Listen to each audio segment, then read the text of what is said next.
The question hung in the air like smoke from a gun nobody fired.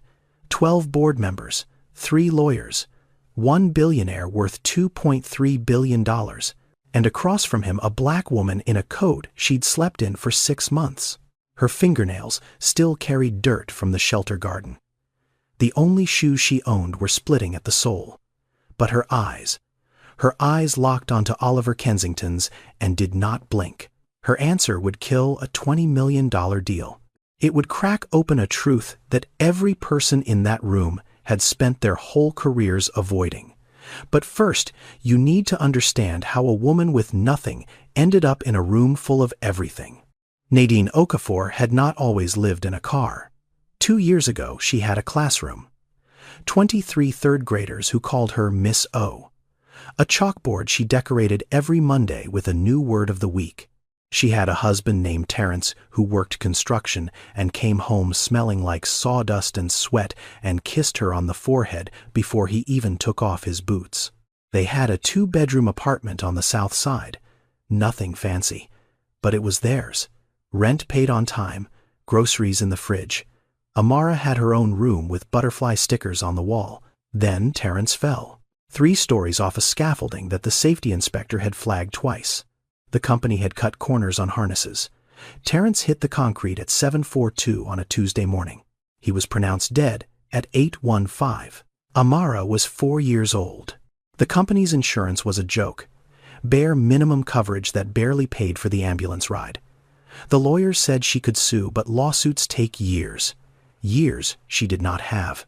The medical bills alone ate through their savings in 4 months.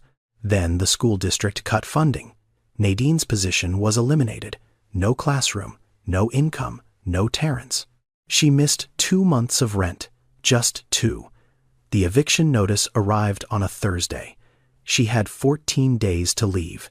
In America, most families are exactly 1 emergency away from losing everything. 1 hospital bill, 1 layoff, 1 missed paycheck. Nadine was not lazy. She was not reckless. She was unlucky. And the system she had paid into her whole life did not catch her when she fell. Now she lived in a 2004 Toyota Corolla with 187,000 miles on it and a back door that hadn't opened since last winter. The passenger seat was folded flat, so Amara could stretch out on a sleeping bag that smelled like fabric softener because Nadine washed it at the laundromat every Sunday. That was the one thing she refused to let go. Clean sheets. Even if the bed was a car seat, every morning at 5:45 she drove to Grant Park. She parked near the public restrooms. She carried Amara inside, still half asleep, washed her face with warm water from a thermos she had heated at the gas station, brushed her teeth, combed her hair into 2 neat braids. Then she pulled out Amara's school uniform from a plastic bin in the She pressed it flat, using a pot of boiling water from the same gas station running the hot metal base across the wrinkles until the fabric looked crisp. Nobody at Amara's school knew. Not the teachers, not the other parents, not Amara's best friend Keela. As far as anyone could tell, Amara Okafor was a normal first grader with a normal life and a mother who always dropped her off on time with a packed lunch and a kiss on the cheek. The lunch was peanut butter and jelly every single day. Because peanut butter was cheap and bread was cheaper, and Nadine had calculated that she could feed Amara for 30 days on $47 if she did not eat lunch herself. She didn't. By 3:15 she picked Amara up. They drove to the library until it closed at 8. Amara did her homework at a corner table while Nadine searched job listings on the public computers. She applied to everything: grocery stores, warehouses, call centers, office cleaning crews. But every application asked for an address, and a phone number that wasn't prepaid, and references from an employer she hadn't had in 2 years. The rejections didn't come as letters. They came as silence, days of silence that stretched into weeks. At night, they parked on a quiet street 3 blocks south of the financial district. It was safer there. Better lit, less foot traffic after midnight. Nadine locked the doors, pulled the sunshades into place, and tucked Amara into the sleeping bag. "Mama, can we have pancakes tomorrow? We'll see, baby." the real kind. With the little face we'll see. Amara curled into her side. Nadine reached under the seat and pulled out a children's book. The same one they'd read 100 times. She clicked on the flashlight and held it between her chin and shoulder. Chapter 7, she whispered. Where we left off. She read until Amara's breathing slowed, until the small body against hers went limp and warm. Then she clicked off the flashlight and stared through the windshield at the skyline. 3 blocks north, the Kensington Capitol building rose 42 stories into the dark. Its lights burned all night, every window glowing white and cold against the sky. The kind of building where people made decisions about land and money and futures. The kind of building that never looked down. Nadine looked at it every night. Not with envy, not with anger, with the quiet, exhausted recognition of a woman who understood exactly how close she was to that world and how completely invisible she was inside it. She closed her eyes. Tomorrow she would wake up at 5:45. She would heat the water. She would press the uniform. She would make the lunch. She would smile at the school gate like everything was fine. Because that is what mothers do. They hold the whole thing together with their bare hands, even when their hands are shaking. Oliver Kensington had not seen the ground floor of Chicago in years. His world existed at altitude, the 42nd floor of a glass tower on Michigan Avenue where the air smelled like Italian leather and fresh espresso, and the particular confidence of men who had never been told no. His corner office had windows on 3 sides. On a clear day he could see all the way to Indiana. He never looked that far. He looked at spreadsheets. Oliver was 51. Silver hair cut close, jaw built square like his father's, eyes the color of creek water, pale and sharp, the kind of eyes that made junior analysts stammer through their presentations. He wore a charcoal Tom Ford suit every day. Different shirt, same suit. His watch was an Audemars Piguet Royal Oak, $47,000 of titanium and precision that he checked 14 times a day, not because he needed to know the time, but because the motion calmed him. Kensington Capital managed a portfolio worth $11 billion. Commercial real estate, office towers, mixed-use developments, shopping complexes that replaced neighborhoods and called it progress. Oliver had built it all from a single strip mall. His father left him in 1998. He'd turned a $3 million inheritance into an empire through relentless acquisition and an instinct for what he called undervalued zones. Undervalued zones. That was the phrase. Not poor neighborhoods, not communities, zones. This morning Oliver sat at his dining table, a slab of reclaimed walnut that cost more than most people's cars. His personal chef had prepared eggs Benedict with smoked salmon and a side of fresh fruit that had been flown in from somewhere warm. He ate with one hand. The other held a briefing document. South Side Corridor. 14 acres. Current zoning, residential/commercial. Assessed value $8.2 million. Acquisition target $20 million. Projected ROI after development 340% over 7 years. He circled the ROI figure in red ink. 340%. That was the kind of number that made board members smile and investors wire money without asking questions. The deal was simple. Buy the land, demolish the existing structures, build a mixed-use complex with luxury apartments, retail space, and a boutique hotel. The city council was already on board. Tax increment financing would cover 1/3 of the construction costs. The zoning variance had been quietly approved 2 months ago. What the briefing document did not mention was that 847 people currently lived on those 14 acres. Families, old couples, single mothers, kids who walked to school past the same corner store their parents had walked past. A barber shop that had been cutting hair since 1973. A church with a congregation of 200 that held free dinners every Thursday night. None of that appeared in the numbers. Numbers don't have faces. "We're on track for Friday signatures," said Derek Holloway, sliding into the chair across from Oliver. Derek was 44, lean and sharp, featured the kind of man who smiled with his mouth but never with his eyes. He'd been Oliver's COO for 6 years. Loyal, efficient, and ruthlessly focused on the bottom line. Legals cleared everything. Title search is clean. Environmental's a non-issue. We just need your pen. What about the residents? Oliver asked. Not because he was concerned, because due diligence required the question. Relocation assistance is built into the budget. Standard package. 60-day notice, moving stipend, list of alternative housing. It's generous, Oliver. More than the law requires. Oliver nodded. Generous. 60 days to uproot your life. Generous. He turned to the window. 42 stories below, a line of people curved around the block. The food bank at Grace Lutheran.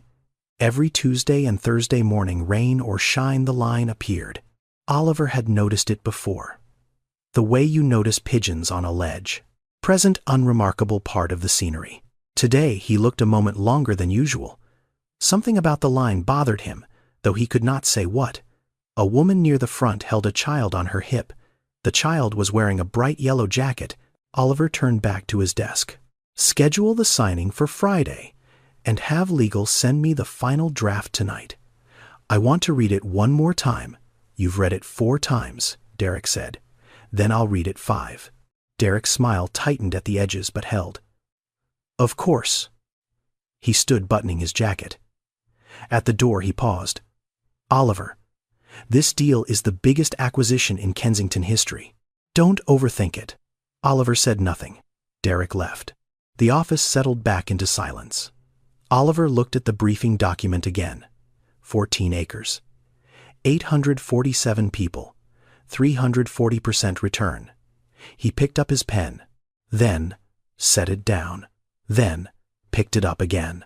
The rain started at 8:47 that evening. Not the gentle kind, the Chicago kind. Sheets of water slamming sideways off Lake Michigan, turning the streets into shallow rivers, bending umbrellas inside out, sending everyone with any sense running indoors. Oliver Kensington had no sense tonight.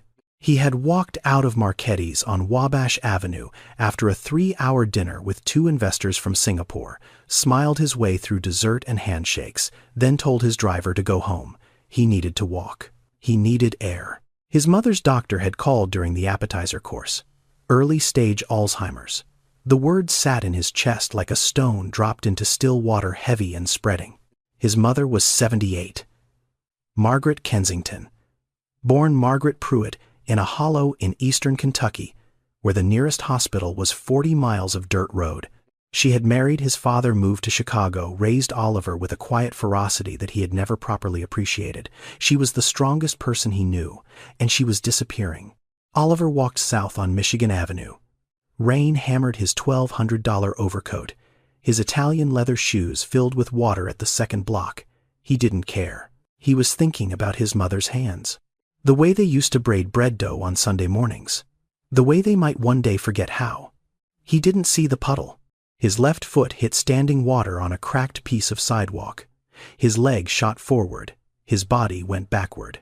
He slammed onto the concrete, hip first, then shoulder. Then the back of his head bounced off the pavement with a sound he heard from inside his own skull. His phone skittered across the wet ground and disappeared under a parked car. His right knee split open. Blood mixed with rain and swirled into the gutter. For 5 seconds, Oliver Kensington, worth $2.3 billion, lay on a Chicago sidewalk in the rain, unable to move. Nobody stopped. A cab rolled past. A couple hurried by under an umbrella without breaking stride. The city moved around him like water around a stone. Then a hand appeared, small, brown, strong. It gripped his arm above the elbow and pulled. Hey, can you hear me? You're bleeding. Hold still. Nadine Okafor had seen him go down from the driver's seat of the Corolla. She'd parked on this block 20 minutes earlier, waiting for Amara to fall asleep before moving to their usual overnight spot. When the man in the expensive coat hit the ground, she didn't think.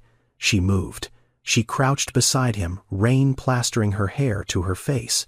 Don't try to stand yet. Let me see your knee. Oliver blinked up at her. The streetlight behind her head turned the rain into a halo of orange light. I'm fine, he said, which was a lie. His knee was screaming. His head throbbed. You're not fine. That's a deep cut. Hold on. Nadine ran back to the Corolla. She opened the passenger door carefully so she wouldn't wake Amara and pulled the last clean towel from the glove compartment. The towel she'd planned to use to wash Amara's face in the morning. She ran back and pressed it against Oliver's knee, firm and steady. "Hold this here. Keep pressure on it." Oliver obeyed. He watched her as she dropped to her knees in the rain and reached under the parked car for his phone. She fished it out, wiped it on her sleeve, and handed it back. The screen was cracked, but still glowing. "Thank you," he said, and meant it. Then a small voice came from the Corolla. "Mama?" Amara stood in the open passenger door, clutching a stuffed rabbit missing one ear. Her pajamas were pink with little stars on them. She looked at the bleeding man on the sidewalk with the fearless curiosity of a 6-year-old. "Baby, get back in the car. It's raining. Is the man okay? He's going to be fine. Get back in." But Amara walked over anyway. She held out a plastic water bottle half empty. "You can have it, mister. Mama says sharing makes the rain stop faster." Oliver took the bottle. His hand was shaking, and not from the cold. He looked at the little girl in star pajamas, standing barefoot in the rain, offering him water. Then he looked past her at the Corolla, the back seat full of blankets and pillows, the plastic bin in the trunk, the sunshades piled on the dashboard. He understood. "You live in your car," he said quietly. It wasn't a question. Nadine's jaw tightened. She picked up Amara and held her on her hip. "Come on, baby. Back inside." "Wait." Oliver reached for his wallet. "Let me help, please. I can give you enough to get a room tonight. A hotel. Something." He held out $300. Nadine stared at the bills. Rain ran down her face like tears, but her eyes were dry and hard and clear. "No," she said. "Please, you have a child. It's pouring. I've had a child in the rain before, sir. We manage. There's no reason to manage when I can help right now." Nadine looked at him, looked at his ruined coat, and his cracked phone, and his bleeding knee, and his wallet full of hundreds. Looked at all of it. Then she said something that Oliver Kensington would hear in his head every night for the next 3 weeks. Something that would follow him into boardrooms and bedrooms and the quiet hours before dawn. "I don't need your money, sir. I need the city to stop pretending we don't exist." She turned, carried Amara back to the car, buckled her in, and closed the door. Oliver stood on the sidewalk bleeding, holding $300 that nobody wanted, watching a woman and her daughter drive away in a car that was also their home. The water bottle sat on the ground where Amara had been standing, half empty, offered freely, by a child who had nothing and shared anyway. Oliver picked it up. He stood there for a long time, rain soaking through to his skin. The food bank line was gone now. The street was empty. But for the first time in his life, Oliver Kensington could see the people who were supposed to be invisible, and he could not unsee them.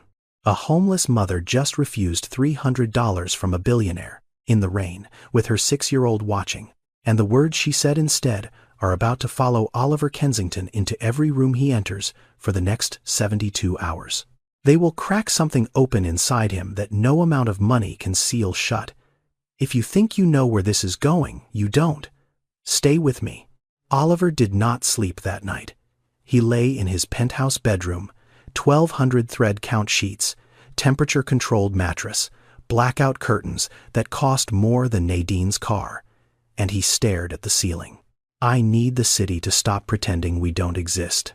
The sentence played on a loop, over and over. Not loud. Worse. Quiet. Like a crack spreading through glass. At 2 a.m., he got up, sat at his kitchen island in the dark, opened his laptop, and for the first time in his life, Oliver Kensington typed the words "Homeless Families Chicago" into a search engine. Not distressed real estate opportunities South Side. Not urban redevelopment tax incentives. Homeless families. The numbers hit him like cold water. Over 580,000 people in Chicago experienced homelessness in a single year. Nearly a third of them were children. Children sleeping in cars, in shelters, in 24-hour laundromats.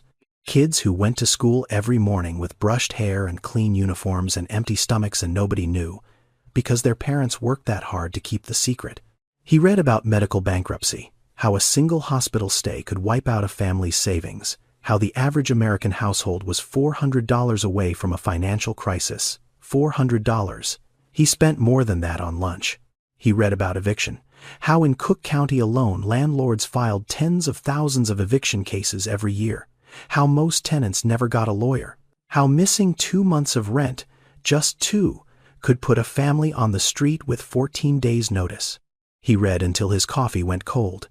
Then he made another cup and kept reading. Meanwhile, Nadine's alarm went off at 5:45 like it always did. She heated the water. She pressed the uniform. She braided Amara's hair in the park restroom, her fingers moving fast and gentle while Amara hummed a song from school. She packed the peanut butter sandwich. She drove to the school gate and kissed Amara goodbye and smiled like the world was fine. Then she drove to a grocery store on Halsted Street and asked about the cashier position she'd seen posted in the window. "Do you have a permanent address?" The manager asked, not unkindly. "I'm in a transitional situation, but I'm reliable. I can start immediately." The manager's eyes softened, but her answer didn't. "I'm sorry.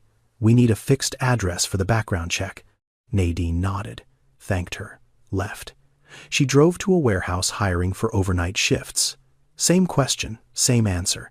She tried a cleaning company on Archer Avenue. The woman at the desk didn't even let her finish the sentence.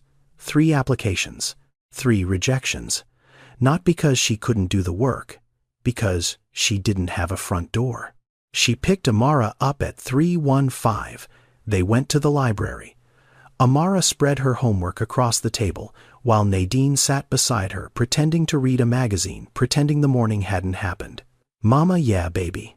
Are we poor?" Nadine's hand tightened on the magazine. She kept her voice steady, level, the way she used to keep it when a student asked a question that deserved more than a simple answer. "No, baby. We're between homes. That's different." "How is it different?" "Because between means it's temporary. It means we're going somewhere. We're just not there yet." Amara considered this.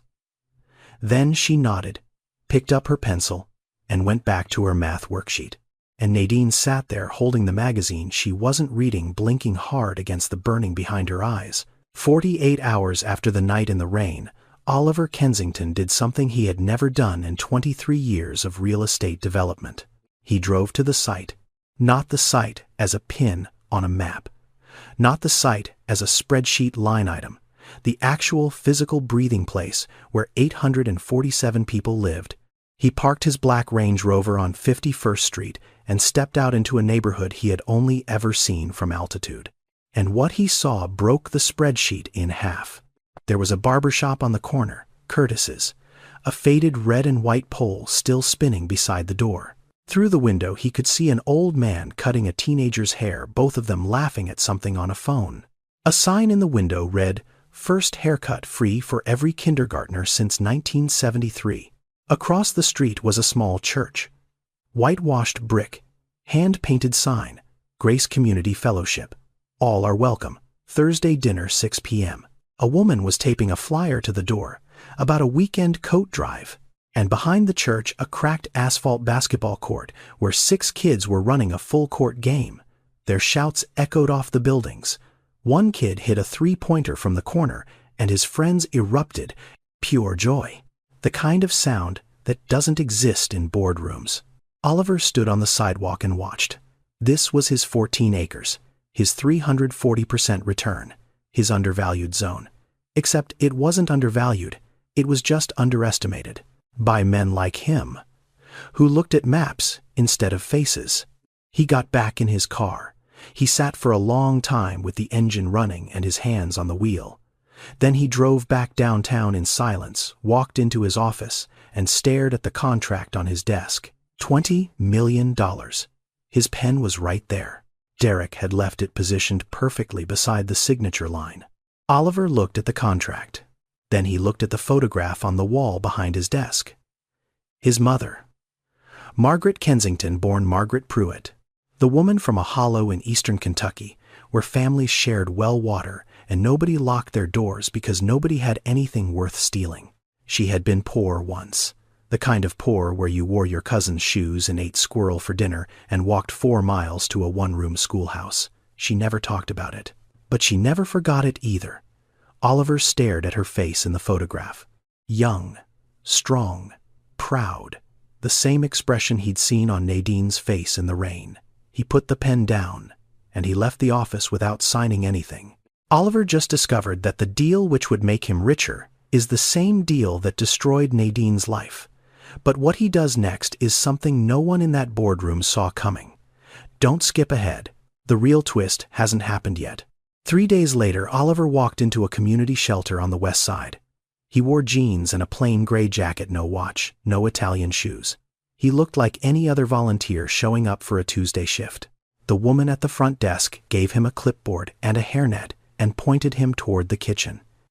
He wasn't there to serve soup. He was there to find Nadine. It took 40 minutes. She came in through the back entrance, carrying Amara on one hip and a canvas bag on the other. She collected 2 meal boxes, a bag of toiletries, and a children's book from the donation bin. She moved through the shelter with the quiet efficiency of someone who had been here before. No eye contact with the other visitors. No lingering. Get in, get what you need, get out. Preserve what's left of your dignity. Oliver intercepted her at the exit. Nadine. She stopped. Her eyes narrowed. You. Can I buy you a cup of coffee? There's a diner on the next block. Why? Because I have questions. And I think you have answers. Nadine looked at him for a long moment. Then she looked down at Amara. Baby, you want some pancakes? Amara's face lit up. The real kind. The real kind. They sat in a booth at Manny's Diner on Kedzie Avenue. The kind of place with sticky menus and coffee that tasted like it had been brewing since 1987. Oliver ordered eggs and toast. Nadine ordered pancakes for Amara, a glass of milk and black coffee for herself. Nothing else, Oliver noticed.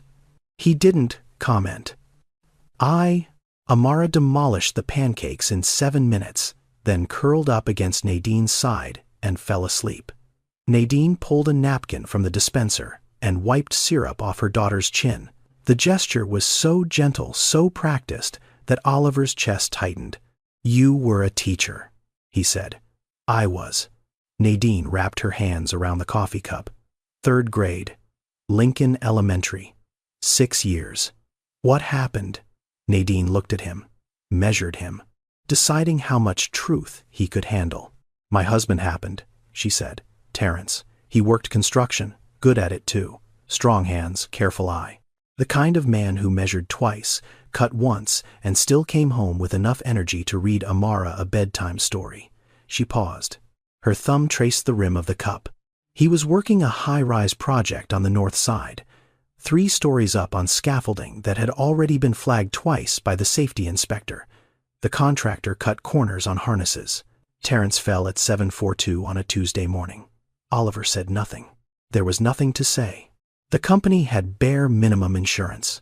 Covered the ambulance. Barely. The lawyers said I could sue, but it would take years. Years I didn't have. The medical bills ate our savings in 4 months. Then the school district cut funding. My position got eliminated. No classroom, no income, no Terrence. Her voice didn't waver. It wasn't rehearsed. It was just worn smooth like a stone in a riverbed. She'd told this story before. To social workers, to shelter intake officers, to herself in the dark trying to make sense of it. I missed 2 months of rent, she said. Just 2, 14 days notice. That's what they give you. 14 days to pack up your daughter's butterfly stickers and explain to a 4-year-old why we're sleeping in the car.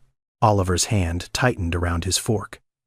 The company that killed her husband paid almost nothing. The system that was supposed to catch her didn't. And the city that should have noticed looked the other way. Because it's easier to not see people when they're sleeping in a car with the sunshades up. Where were you living, he asked, before the eviction? South Side, 53rd and Halstead. Little 2-bedroom. Nothing special. But it was ours. The blood drained from Oliver's face. 53rd and Halstead. That was inside the 14 acres. That was his acquisition zone. The apartment where Amara had butterfly stickers on her wall was sitting inside the boundary lines of his $20 million deal. He opened his mouth, closed it. His pulse hammered in his temples. "You okay?"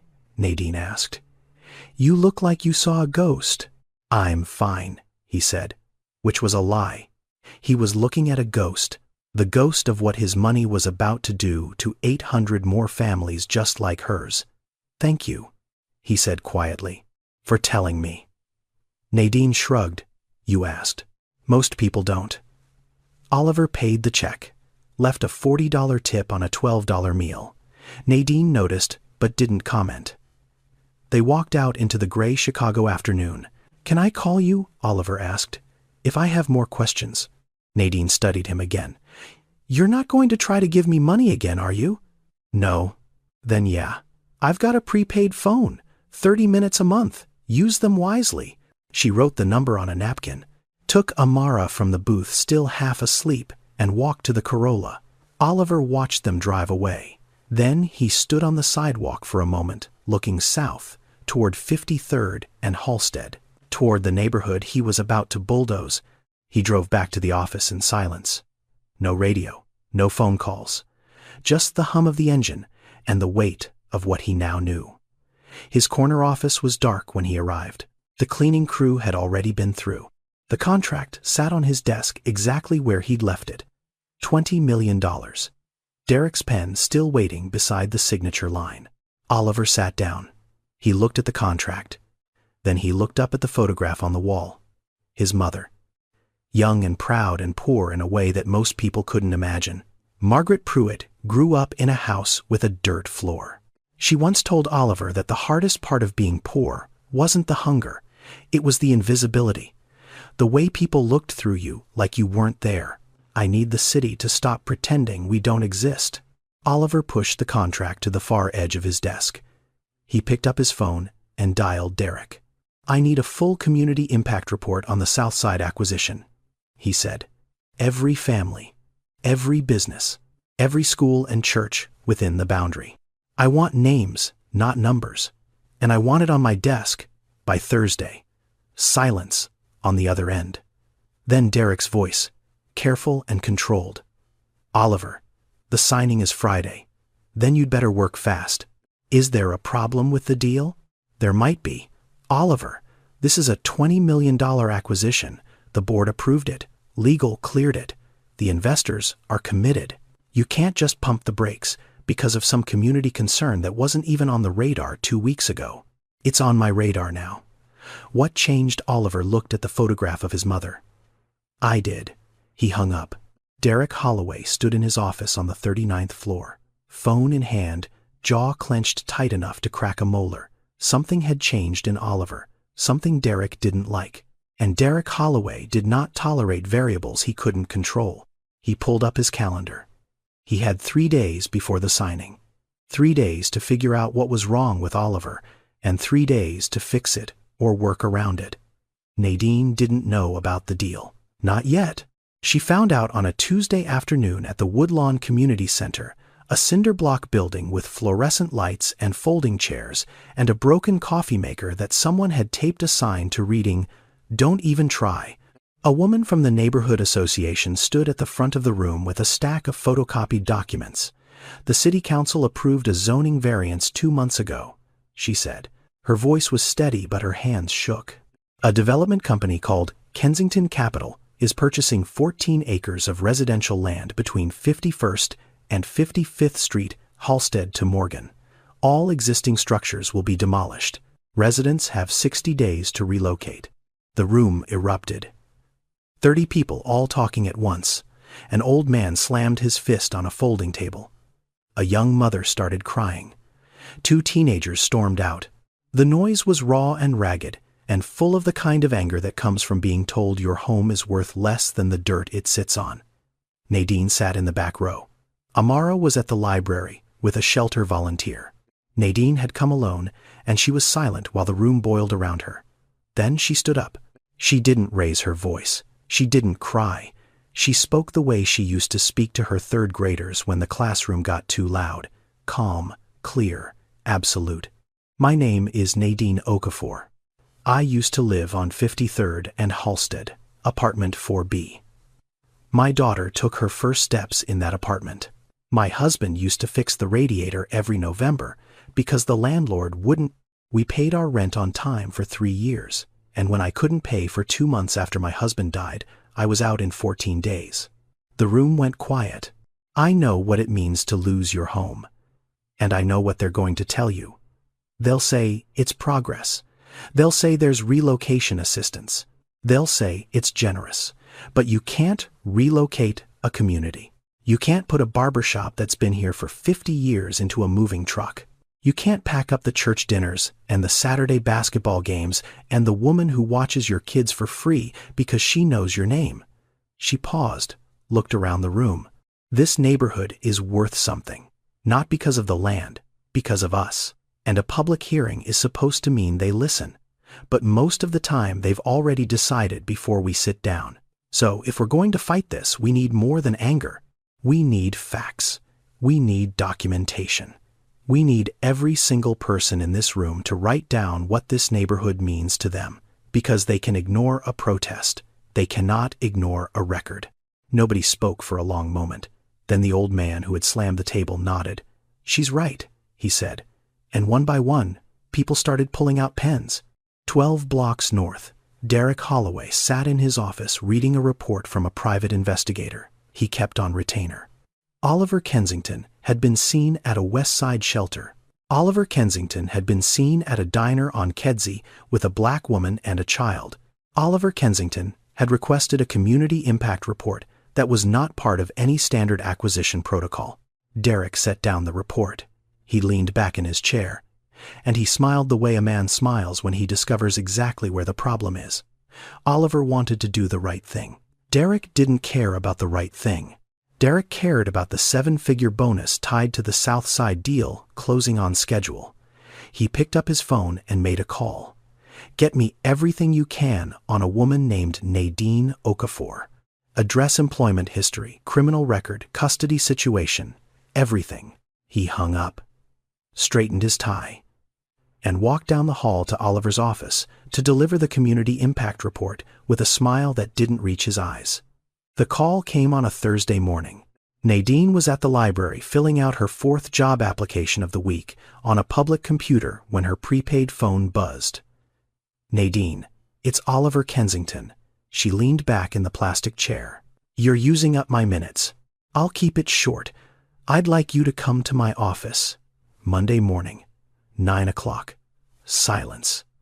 Why I'm assembling a review of the South Side Development Project. I want community input. Real input. Not the kind that comes from consultants who've never set foot in the neighborhood. You want me to consult on a real estate deal. I want you to tell my team what they're not seeing, the way you told me." Nadine stared at the computer screen.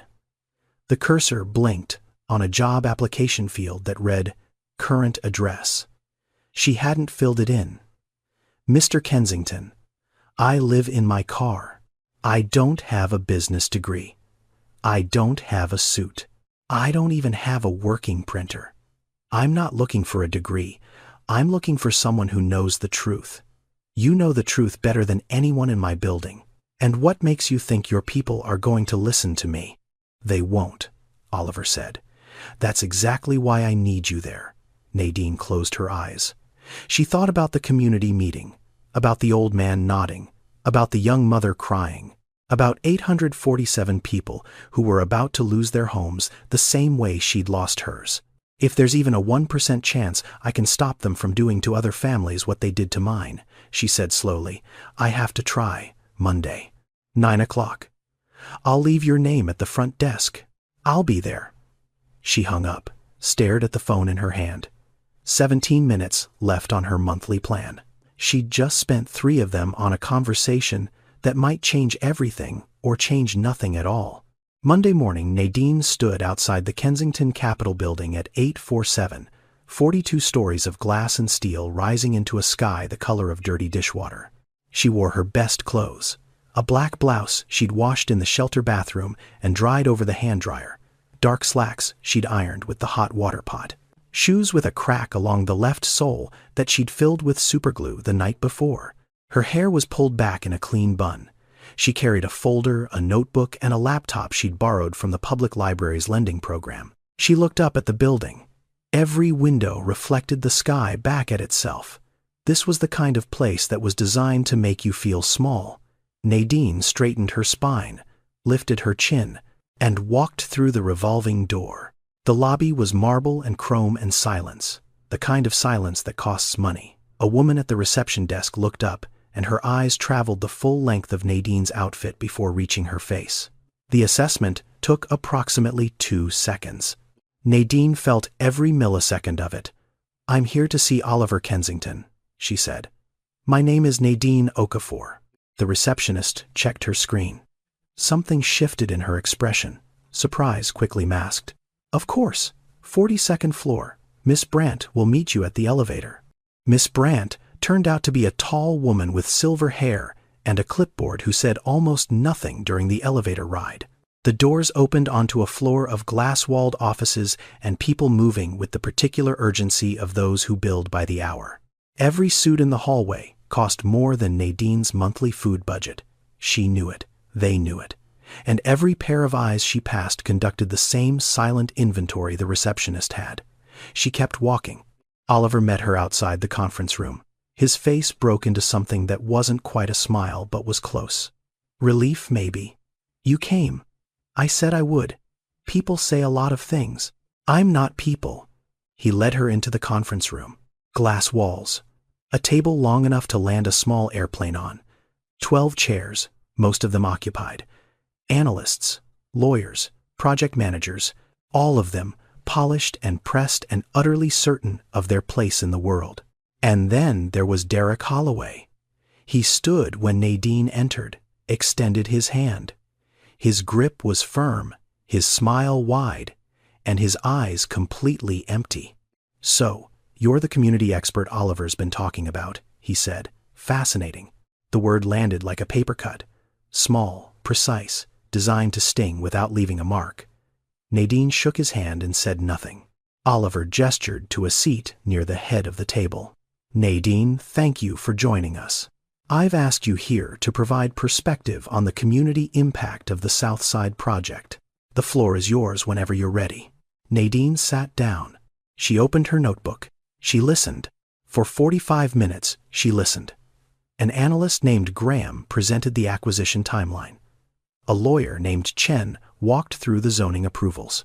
A project manager named Torres showed renderings of the proposed development all glass and green space, and the words "Vibrant Community Hub" repeated 11 times across 27 slides. Then Torres put up a slide titled "Displacement Mitigation." Below it, a single bullet point: minimal displacement impact. Relocation assistance provided, per municipal guidelines. Nadine opened the borrowed laptop. "May I?" she said. Oliver nodded. Torres looked confused. Derek leaned back in his chair and crossed his arms. Nadine connected the laptop to the projector. The screen changed. Torres's sleek rendering vanished, replaced by a hand-drawn map.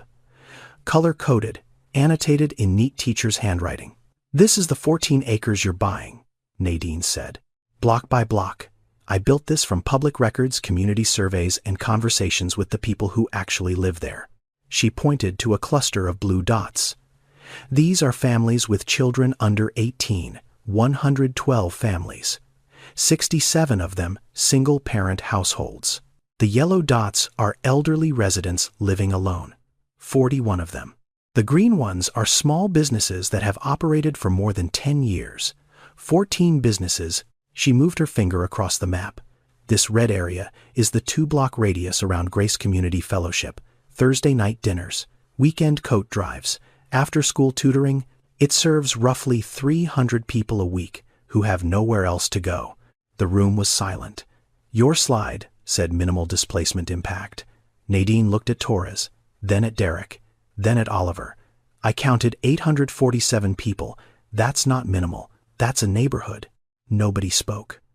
Graham stared at his notes. Chen studied the table surface. Torres's mouth opened and closed like a fish pulled from water. Derek uncrossed his arms. His expression hadn't changed, but something behind his eyes had hardened into something sharp and calculating. Oliver looked at the map. Then, he looked at Nadine, and in the silence of that glass-walled room, 42 stories above the city, something fundamental shifted in the air between them. Derek Holloway's investigator delivered the file on Wednesday morning. 3 pages, single-spaced.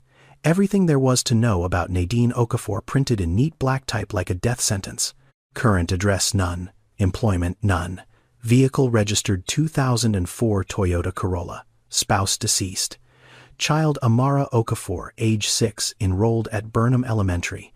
Last known residence apartment 4B 53rd and Halstead, evicted 18 months ago. Currently classified as unsheltered homeless per Cook County records. Derek read it twice. Then he smiled. He didn't send the file to the board directly. That would be too obvious. Instead, he left a copy on the shared printer on the 38th floor, the one the board members used before meetings. He made sure the cover page was face up.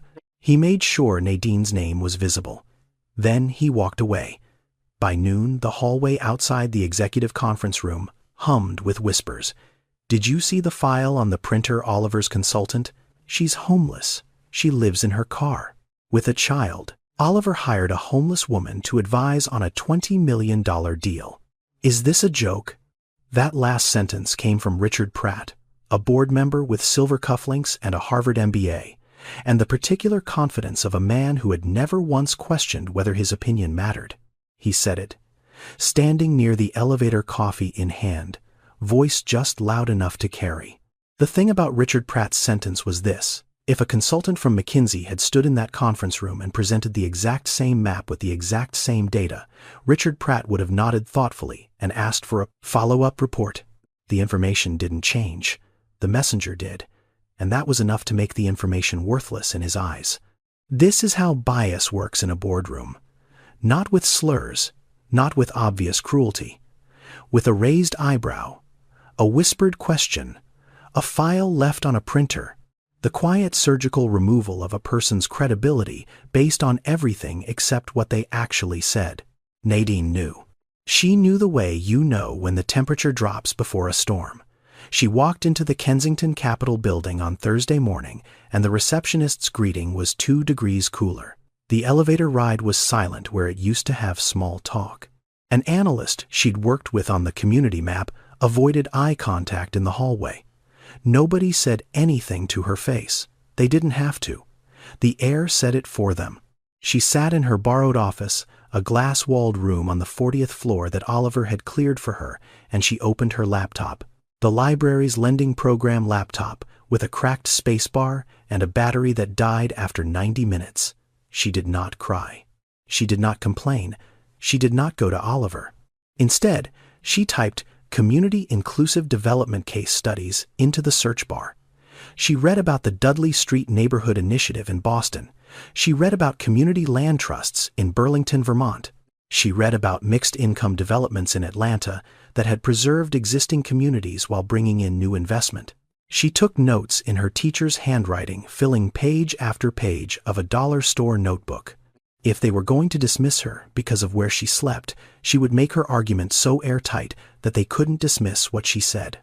At 4 o'clock, Derek walked into Oliver's office and closed the door. "We need to talk about Friday," he said. "What about it?" "The board is getting restless, Oliver. Every day this deal sits unsigned. The company loses $47,000 in potential interest alone. I ran the numbers this morning. The Singapore investors have already called twice asking for a timeline.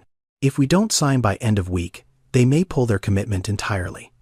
Oliver leaned back in his chair. "I asked for a community impact report, and you got one. Torres presented it last week. Torres presented a slide with 1 bullet point. I asked for something real."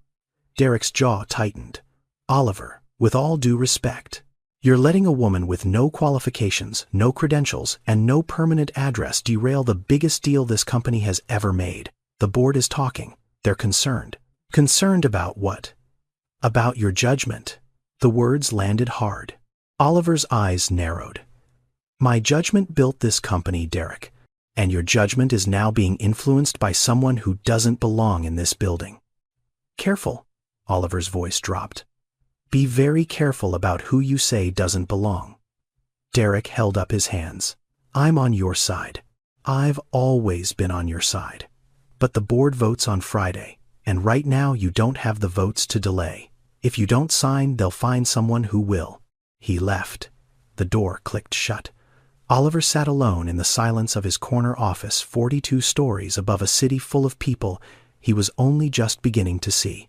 That evening, Nadine picked up Amara from the shelter volunteer who'd been watching her. They drove to their usual spot, 3 blocks south of the financial district. Nadine parked, put up the sunshades, made a peanut butter sandwich, and split it in half. Amara ate. Nadine didn't. Mama, yeah, baby. Are you going to save those people's houses? Nadine looked at her daughter. 6 years old, star pajamas, one-eared rabbit. Eyes that still believed the world could be fair if you just tried hard enough. Nadine pulled Amara close, kissed the top of her head, held her there against her chest. I'm going to try, baby. That's all anyone can do. Amara nodded against her shoulder. I think you can do it, Mama. Nadine closed her eyes. The Kensington Capitol building glowed in the windshield, 42 stories of cold white light. Oliver had 72 hours to decide. The board meeting was Friday, and somewhere on the 39th floor, Derek Holloway was making phone calls that nobody knew about. Nadine is about to discover something in those development documents that will change everything. Not just for her, not just for Oliver, but for every family on that block. And when she brings it to that boardroom, the most powerful men in Chicago won't know what hit them. It started with a footnote. Nadine was at the Harold Washington Library on Thursday night. Amara asleep in the chair beside her, wrapped in the sleeping bag they'd carried in from the car. The security guard, a quiet man named Luis, who had seen them enough times to stop asking questions, pretended not to notice. He let them stay 30 minutes past closing. Nadine was reading through the public zoning records for the Southside acquisition. Hundreds of pages of legal language survey maps, environmental assessments, title histories, the kind of documents designed to be so dense that nobody without a law degree would bother reading them. But Nadine had been a teacher. She knew how to read carefully. She knew that the most important information was often buried in the smallest print. On page 247 of the title history, in a footnote, so small it might have been an accident, she found it. Parcels 14A through 14F. Subject to existing community land trust covenant, established 1974, renewed 1999. See Appendix J. Nadine's breath stopped. She flipped to Appendix J. It wasn't there. The appendix had been removed from the public filing, deliberately. The page numbers jumped from Appendix 1 to Appendix K. Her hands shook as she pulled out her phone. 14 minutes left on the prepaid plan. She used 6 of them. The man who answered sounded like gravel and Sunday sermons. Reverend Clarence Mays, 72 years old. Pastor of Grace Community Fellowship for 40 years. The same church with the Thursday dinners and the weekend coat drives. The same church sitting on the 14 acres that Kensington Capitol wanted to bulldoze. Reverend Mays. My name is Nadine Okafor. I used to live on 53rd and Halstead. I need to ask you about a community land trust. Silence on the line. Then a long exhale. I haven't heard anyone mention that trust in 20 years, he said quietly. It exists. It exists. It was established in 1974 by the Southside Community Coalition. After the Civil Rights Movement, black neighborhoods all over the country were losing land to developers and highway projects. Eminent domain was being used like a weapon. So, community organizations started creating land trusts, legal protections that kept the land in community hands. The trust on 53rd Street covers 6 parcels. It was renewed in 1999 for another 50 years. So it's still active, Nadine said. It's still active. And if it's still active, that land cannot be sold to a private developer without the explicit consent of the Community Trust Board, which is me, Mrs. Dolores Washington, and Mr. Henry Abrams. Nadine's pulse hammered. Reverend Mays. Do you know a company called Kensington Capital? I know they've been buying up half the South Side. They're trying to buy your 6 parcels. And the trust isn't mentioned anywhere in their acquisition documents. Someone removed it from the public filing. Silence. Long and heavy. Lord have mercy, the Reverend said softly. They buried it. Yes, sir. They buried it. Nadine hung up. 8 minutes left on her phone. She used 2 more to call Oliver. We need to talk, she said, tonight. Oliver heard something in her voice that made him grab his car keys without asking a single question. They met at an all-night diner on Western Avenue, the kind of place with coffee that never ran out and waitresses who didn't care how long you sat. Nadine spread the documents across the table, the title history, the footnote, the missing appendix. Oliver read it. His face went white, then gray. Then a color that didn't have a name, somewhere between fury and shame. This trust has been active since 1974, Nadine said. It was specifically created to protect black communities from losing their land to developers. Your legal team knew about it. They removed the appendix from the public filing, deliberately. That's not possible, Oliver said, but his voice had no conviction in it. Page 247, footnote 14. They left the reference in the title history but stripped the appendix. It was sloppy, or arrogant, or both. Oliver stared at the documents. His hands were flat on the table, pressing down like he was trying to keep the earth from shifting beneath him. Derek, he said. Derek, Nadine confirmed. Why would he hide this? Nadine looked at him, steady, unflinching. Because the truth is expensive, Mr. Kensington, and lies are profitable. Oliver sat there for a long time. The diner hummed around them. A trucker at the counter ordered pie. A waitress refilled coffee without being asked. The world kept turning while Oliver Kensington's world stopped. Then he gathered the documents, stood up, and looked at Nadine. Friday morning, he said. Board meeting, 9 o'clock. Be there. They won't want me there. I don't care what they want. I care about what's right. He left a 50 on the table and walked into the night. Friday morning. 8:56 a.m. 42nd floor. The conference room filled like a courtroom before a verdict. 12 board members. 3 lawyers. Derek Holloway, in his sharpest suit, his face arranged into an expression of calm confidence. Oliver at the head of the table, his expression unreadable. And one empty chair positioned to Oliver's right. Before we begin, Derek said, straightening his tie, I want to confirm that this meeting is for board members and senior executives only. The agenda is straightforward. Final vote on the Southside acquisition. All documents have been reviewed. All due diligence is complete. We simply need Oliver's signature. Oliver looked at the empty chair, then at the door. We're waiting for one more person, he said. Derek's smile faltered. Who? The conference room door opened. Nadine Okafor walked in. She wore the same black blouse, the same dark slacks, the same shoes with superglue in the crack along the left sole. She carried a folder thick enough to stop a bullet and a borrowed laptop tucked under her arm. Her hands were rough, her nails were short and clean, and her eyes swept the room with the quiet authority of a woman who had nothing left to lose. Derek's face went rigid. You're bringing her into this room. She's not a consultant, Oliver. She's a liability. Oliver didn't look at Derek. He looked at the board. She's the only person in this building who's told me the truth. Nadine sat down. She opened the folder. She connected the laptop to the projector. And for 12 minutes, she laid out everything. The Community Land Trust. The 1,974 Covenant. The 1,999 Renewal. The missing appendix. The footnote on page 247 that someone had tried to bury. She spoke the way she'd spoken at the community meeting. Calm, clear, absolute.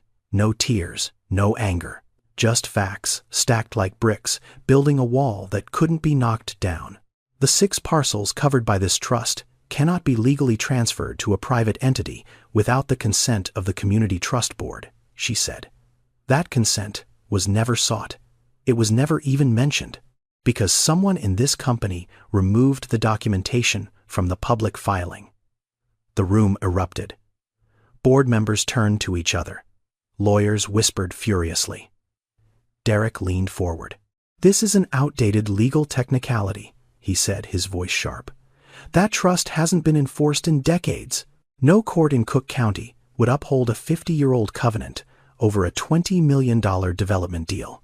"The covenant was renewed in 1999, Nadine said quietly. "It's current, and the trust board members are still alive. I've spoken to all three of them." "You've spoken to them," Derek repeated, and there was something dangerous in his voice. "A woman who lives in her car has been conducting unauthorized legal research and contacting third parties about a confidential acquisition. This is a breach of every NDA in existence." "I never signed an NDA," Nadine said. "You never asked me to. Maybe because you didn't expect the homeless woman to actually read the documents." Silence. Then Oliver raised his hand. The room went quiet. Every head turned. He looked at the contract on the table. He looked at the rendering of the development. He looked at Derek. Then he turned to Nadine. "If this were your neighborhood," he said slowly, "your home, your daughter's school, what would you want the man sitting in my chair to do?" Derek snorted. "Oliver, this isn't a philosophy class. I'm not asking you, Derek. I'm asking her." Nadine didn't answer right away. She looked down at her hands, the rough hands, the clean nails, the hands that washed Amara's face every morning with water from a thermos, the hands that pressed a school uniform with a pot of boiling water, the hands that had nothing and held everything. Then she looked up, and when she spoke, her voice was the voice of a teacher standing in front of a classroom delivering the most important lesson of her life. "I would want him to remember that every number on that spreadsheet used to be a person, that the undervalued zone he sees on the map is where Mrs. Patterson taught 3 generations of children to read, where Mr. Abrams fixed every kid's bicycle for free on Saturdays, where my daughter took her first steps." She paused. The room didn't breathe. "I would want him to ask himself, when did we start believing that profit is more important than people? Because the moment we accepted that, that's when we all became homeless, not just people like me, all of us." The silence that followed was so complete you could hear the ventilation system hum 42 stories up. Oliver stared at her. Then he looked down at the contract. Then he picked up his pen. 12 board members leaned forward. Derek's eyes gleamed. The lawyers held their breath. Oliver drew a single line through the signature block. "Diagonal, decisive, final. The deal is off," he said. The room exploded. Derek shot to his feet. "You can't do this. The board approved this deal 6 weeks ago. You don't have the authority to unilaterally cancel a board-approved acquisition." "I do, when the acquisition was built on fraud," Oliver said. His voice was quiet, but it carried through the noise like a blade through silk. "The Community Land Trust was deliberately concealed from this board. That's a material omission in the due diligence process. It exposes the company to litigation, regulatory action, and reputational damage that would dwarf the cost of this deal." "That's absurd," Derek said. "The trust is a relic. It's unenforceable. Any competent lawyer will tell you that." "Then why did you hide it?" Oliver asked. Derek's mouth opened, closed, opened again. "I didn't hide anything." Page 247 of the title history. Footnote 14. Reference to Appendix J, an appendix that was removed from the filing before it reached this board. Oliver opened his own folder and slid a printed page across the table. "I had an independent title search conducted last night. The original filing with Cook County includes Appendix J. The version our legal team submitted to this board does not. Someone deleted it." Every head in the room turned to Derek. "This is a fiduciary violation," Oliver continued. "A senior officer of this company deliberately withheld material information from the board of directors to advance a deal that served his personal interests. Derek's compensation package includes a 7-figure bonus tied directly to the closing of this acquisition. He had every incentive to bury the trust and no incentive to disclose it. Derek's face drained of color. Then it flooded red. He looked around the room for an ally, a sympathetic face, someone who would back him up. He found none. "This is ridiculous," he said, but his voice had lost its edge. "I'm being set up by a homeless woman who has no business being in this building. Miss Okafor found what your entire legal team either missed or concealed," Oliver said. "That doesn't make her unqualified. That makes her the only competent person in this room." Richard Pratt, the board member with the silver cufflinks who had whispered in the hallway, cleared his throat. "I move to terminate Derek Holloway's position as COO, effective immediately pending a full internal investigation into the handling of the Southside acquisition documents." "Seconded," said a woman at the end of the table. The vote was 9-3. Derek stood there. His tie suddenly looked too tight. His suit suddenly looked like a costume. He picked up his phone, his pen, his leather portfolio. He walked toward the door. Then he stopped, turned, looked directly at Nadine. "You think you've won?" he said. His voice was low and cold. "You're still homeless." Nadine looked at him. She didn't flinch. She didn't smile. She just held his gaze, the way you hold a door open for someone who doesn't deserve your courtesy but gets it anyway. "And you're still wrong," she said. Derek left. The door closed behind him. The room settled into a strange, heavy quiet. Not celebration, not relief. Something more like the silence after a storm passes and you step outside to see what's left standing. Nadine sat in her chair. She closed the folder. She shut the laptop. Her hands were steady, but something behind her eyes looked infinitely tired. She had not won anything today. She had stopped something. There is a difference. Board members filed out in clusters of 2 and 3, speaking in low voices, avoiding Nadine's eyes. Not because they disliked her, because they were ashamed. They had dismissed her, whispered about her, questioned her credibility based on everything except what she actually knew. And she had been right. About all of it. The room emptied until only Oliver and Nadine remained. He stood on one side of the long conference table. She stood on the other. The Chicago skyline spread behind them, gray and vast and indifferent. "Thank you," Oliver said. Nadine looked at him. Her eyes were clear and dry and old in a way that had nothing to do with age. "Don't thank me," she said. "Fix it." Then she picked up her things, walked out of the conference room, took the elevator down, 42 floors, crossed the marble lobby, pushed through the revolving door, and got into a 2004 Toyota Corolla with a back door that didn't open and a sleeping bag in the passenger seat. She drove to the shelter, picked up Amara, buckled her in. "How was your day, Mama Long, baby? Really long. Did you save the houses?" Nadine looked at her daughter in the rearview mirror. 6 years old. Star pajamas folded in the trunk. One-eared rabbit in her lap. "Not yet," she said. "But we're closer." Nadine just helped bring down a $20 million deal and exposed a corporate cover-up. But she's still sleeping in her car tonight. What Oliver does next isn't charity. It's something far more radical. And it's about to change an entire neighborhood. The meeting happened on a Tuesday afternoon, not in the glass conference room on the 42nd floor, in the basement of Grace Community Fellowship. Folding chairs, fluorescent lights, the broken coffee maker with the sign that still read, "Don't even try." Oliver sat across from Reverend Clarence Mays and Nadine at a table covered in documents, sketches, and a hand-drawn map of the South Side that Nadine had updated with colored markers.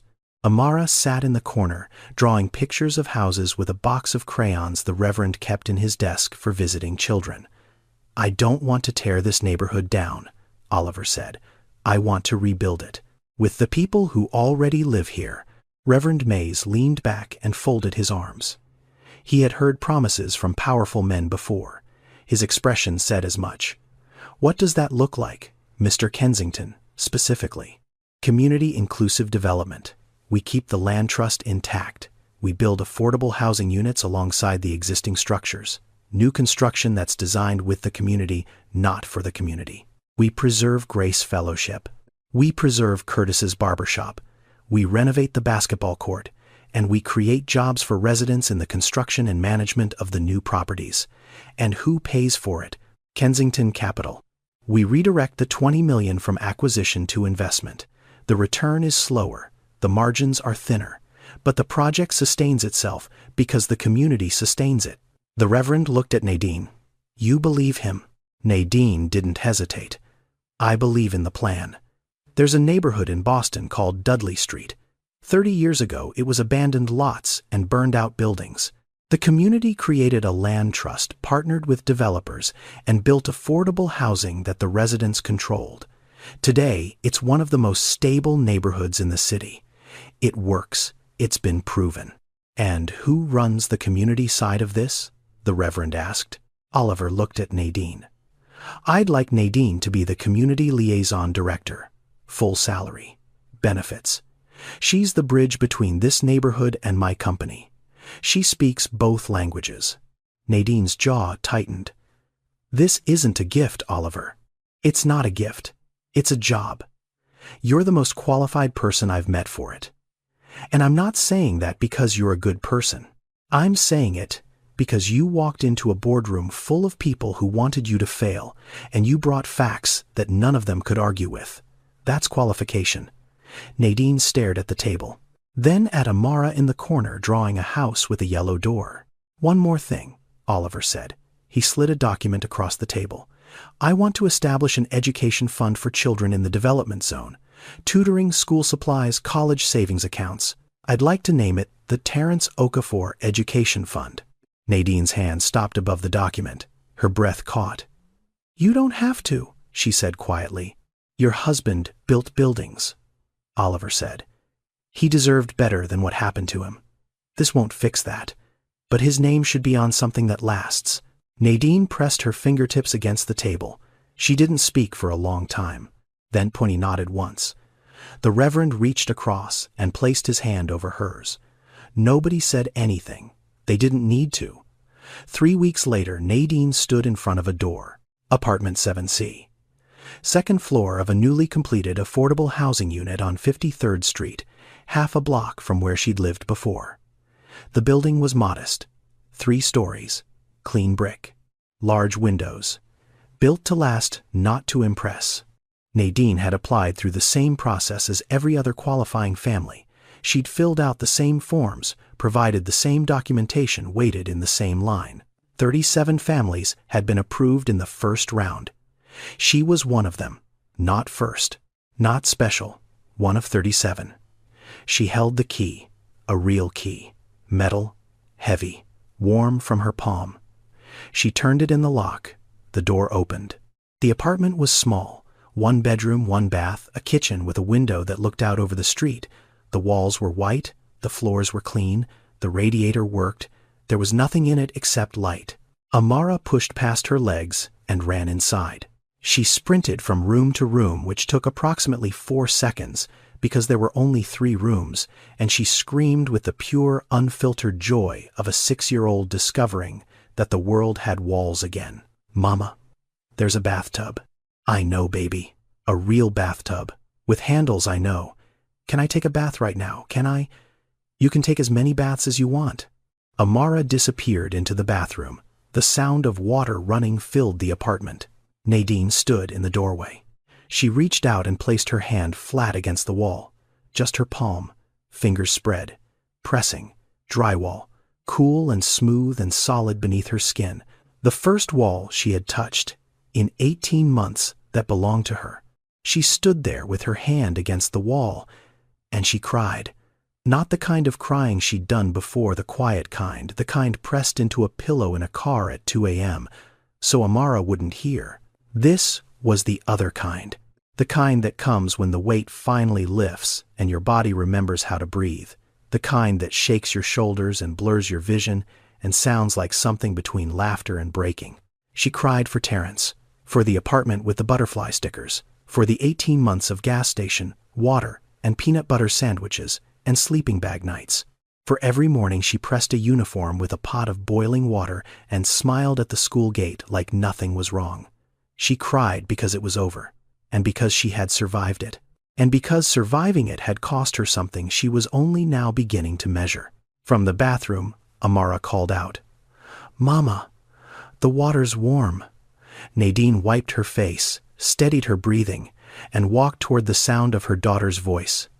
6 months later, the South Side looked different, not unrecognizable. That was the point. Curtis's barbershop still stood on the corner, the red and white pole still spinning, a new coat of paint on the doorframe, but the same first haircut free sign in the window. Grace Community Fellowship still held Thursday dinners. The basketball court had been resurfaced. The rims replaced a small set of bleachers added along one side where parents sat and watched their kids play in the evenings. New buildings rose between the old ones. 3-story affordable housing units with clean brick and big windows. A community center with a computer lab and a job training office. A small medical clinic staffed 2 days a week by volunteer doctors from Northwestern. Nadine's office was on the 2nd floor of the community center. It had a window overlooking the basketball court.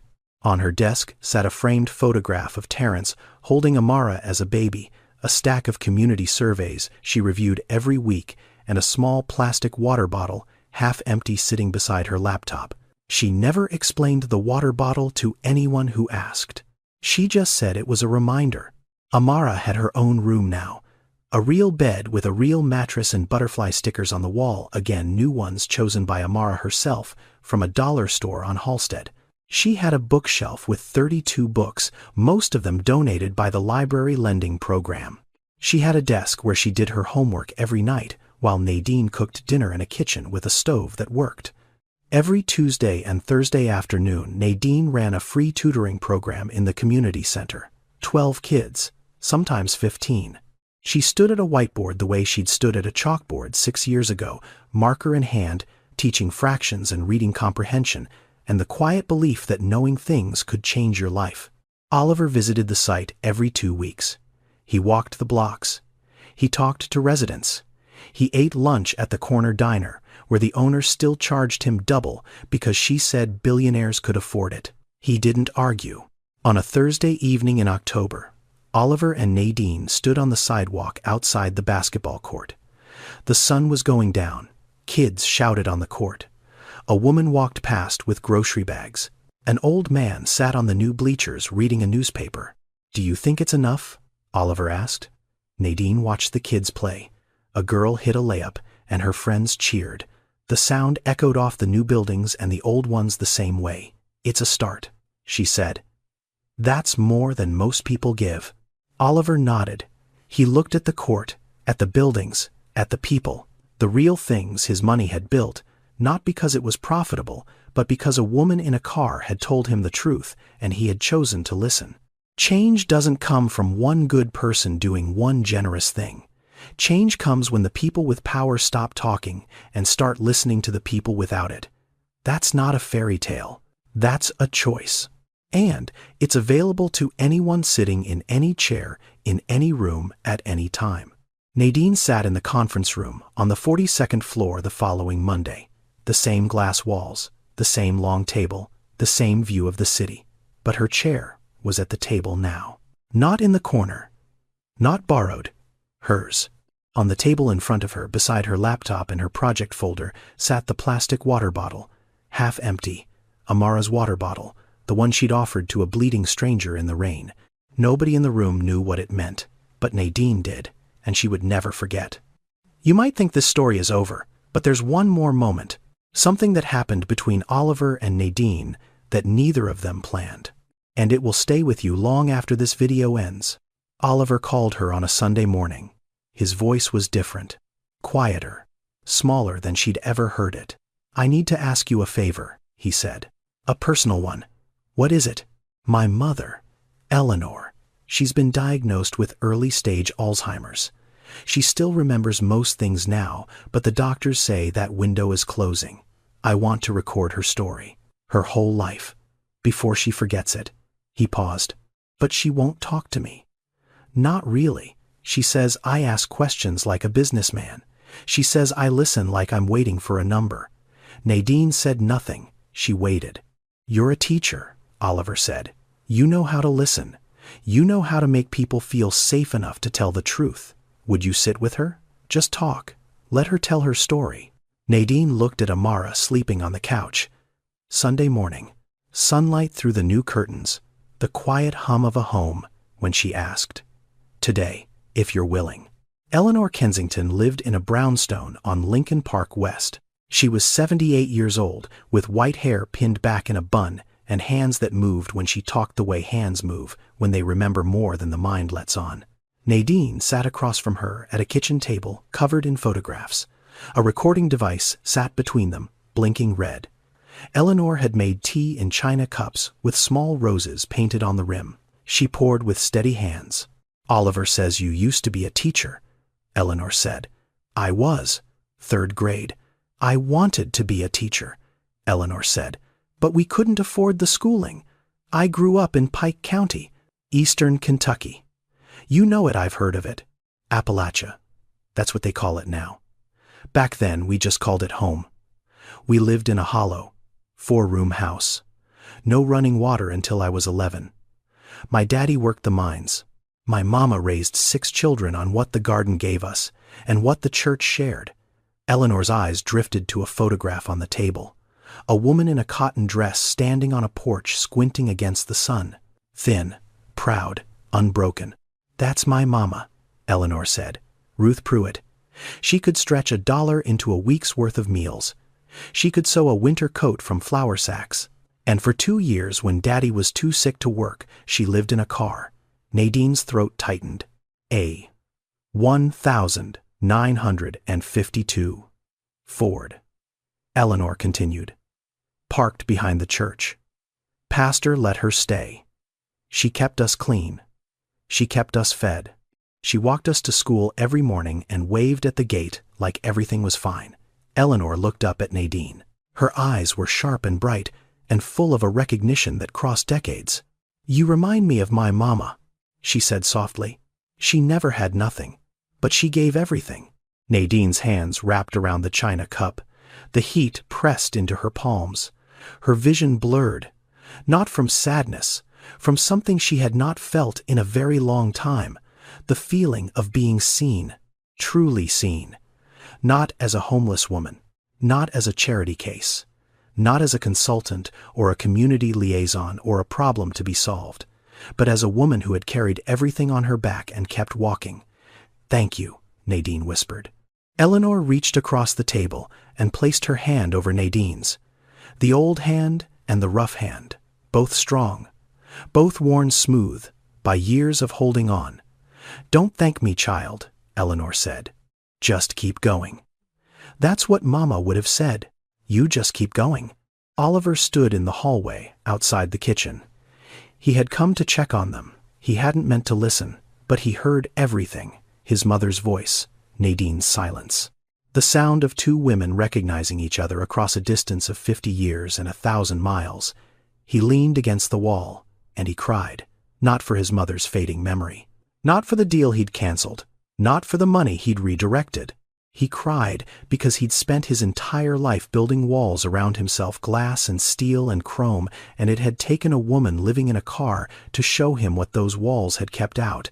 Not danger, not risk. People, real people, with real stories, with real hands that shook when they were tired, and real eyes that burned when they'd been strong too long. Nadine hadn't just saved a neighborhood. She had saved him. And in a way, he was only beginning to understand she had saved the part of his mother that mattered most. The story, the memory, the proof that Eleanor Kensington had once been Eleanor Pruitt from a hollow in eastern Kentucky, and that her mama had lived in a car behind a church and waved at the school gate like everything was fine. When you truly see another person, when you look past the spreadsheet and the address and the clothes and the job title, when you see the human being underneath all of it, you don't just change their life. You find your own. Oliver asked Nadine one question in that boardroom. But the truth is, Nadine had been asking the world that same question her entire life. When did we stop seeing each other? What would you have answered if a billionaire asked you that question? And more importantly, Are you the Oliver in someone's story, or the Nadine? Drop your answer below. If this story made you think, hit subscribe. These aren't just stories, they're mirrors. And sometimes, the person who needs to hear it most is the one watching right now. I'll see you in the next one.